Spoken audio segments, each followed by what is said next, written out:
Welcome to Tenor Tech, where I solve the problems you didn't even know you had. You start by deciding exactly what quitting means for you: full deletion, deactivation, or strict reduction. Once decided, make a quick inventory of every account and connected app, because forgotten logins undo progress. Next, export the data you want to keep: messages, photos, contacts, and store them in a labeled folder. Make a simple timeline. Pick a quit date within 7 days, notify one close contact, and prepare replacement habits like walks or reading. Now proceed to account-by-account actions. You now work through each account in order. First, log in and find the account settings. Choose deletion if you want permanent removal. Deactivation is temporary. Make sure to revoke third-party access and remove saved payment or subscription methods so nothing auto-renews.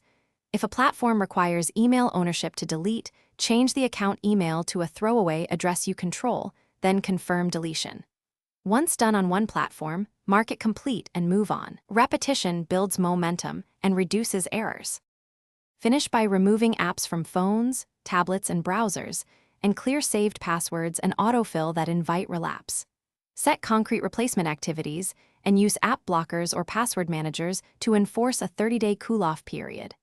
If deletion fails, try deactivation first and contact support, or change passwords and unlink email to neutralize the account.